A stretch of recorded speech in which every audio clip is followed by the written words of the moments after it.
Tell me about the Lean Startup Machine events. Sure. So the Lean Startup Machine is a workshop where we teach aspiring entrepreneurs and aspiring founders how to take their big idea and distill it down into a structured process where they can figure out, how do I execute this in the real world and build something that customers want. Because the biggest problem with startups today is that most founders are busy building products that actually nobody wants. And there's a huge waste, and it's the number one cause of failure, according to many successful entrepreneurs and advisors. And what part does UX take during these events? So a lot of the process during the events is taken from traditional user research, in that the founders are trying to understand their customers and are trying to go out and understand how they're using the website, how they use their existing product, or how they would use this idea for a new product that they have.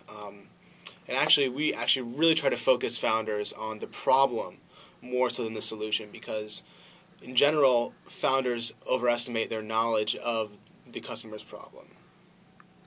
So in your view, what is Lean UX that followed the Lean Startup movement? Sure. So Lean UX is a more iterative way of doing user research and sort of a new process for communicating on a team and making sure that everybody is on the same page with what the customer's needs are. All right, so here's a problem that I have, and many people like me have. When I ask UX people who practice user research what is their biggest challenge, I usually hear how hard it is to engage stakeholders such as entrepreneurs, software engineers, and product managers with user research. What are your thoughts on this challenge? So I can definitely sympathize with that. The majority of the entrepreneurs that come through our workshops, as I said, they overestimate their familiarity with who the customer is, what their problem is, and they like to go straight to thinking of the solution rather than focusing on the problem and building basically a minimum viable product that will just solve the basic needs of that problem.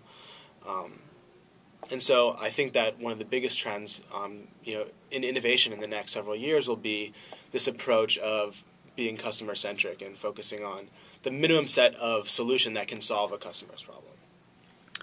Correct me if I'm wrong. Many entrepreneurs are very confident that they know what people need, which problems are important to solve, and why. And UX researchers believe that they have no idea what people need, and therefore they wish to find out. What are your thoughts on this? So I think that it's two-sided in some sense, because as a founder you can't come from the angle that you know nothing.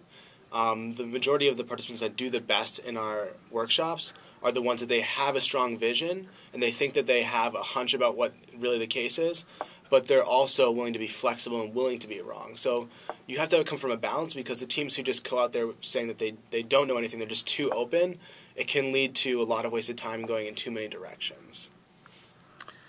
Well, what does it mean for entrepreneurs to get out of the building? So to get out of the building means to go to the source. It means to not take secondary knowledge and actually to get primary knowledge for yourself of what is actually happening in a certain situation. What often happens is that when you go several degrees away from the source of the knowledge, small details get lost.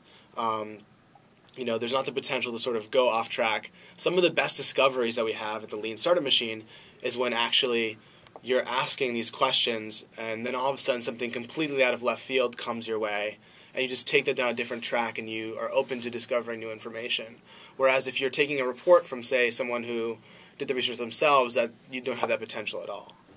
Does it also involve physically getting out of the building and of course, talking with people? Yeah, so I mean, the worst thing that can happen at our workshop is when people rely on online surveys or they do phone interviews. The best thing is when you go directly to the people and actually you're not even biasing them, right? You don't want to go to people and say, okay, this is a study or I want this information. Actually, if you just engage people in a conversation and ask them questions in a totally casual way, you'll get the best feedback, because they're not biased by, okay, they're not sort of like, a switch doesn't go off in their mind where they're thinking, this is out of the ordinary, or I have to sort of give a different response, or I'm being tested here. The best is when you're outside the building, you're in someone's natural setting, and you're almost invisible to the information that you're trying to gather. That is really the essence of getting out of the building. Should startups hire a UX researcher, in your opinion? So this is sort of a double-sided question as well. I think that it's up to the founders, or the head of the company's job should be to be the head of user research. They should be the ones who know everything about their customer. They know all of their problems, and you can't outsource that. If you try to outsource that, that's definitely a recipe for disaster. On the same token, I think it's valuable to have someone, and in our company we have someone who's focused on user research as well, who can sort of help the founders be, sort of the personal trainer in that sense, to make sure that processes are getting done and that it's being done properly. Because as a founder, obviously, you have to deal with a lot of other issues aside from just user research, and you can't devote all of your time to it. So I think it's two-sided in that sense. I think yes, but on the one hand, it has to be the founder's job to be the head of user research in that sense and be the most acquainted with your customers. All right. So, as you know, I relocated to the States about 4 years ago from Israel. And Israel is known for being a startup nation with about 3,000 active startups, second only to Silicon Valley. These Israeli startups are very strong on the technology side, but are very lacking on the design side. What do you often suggest to startup founders who want to be better in design?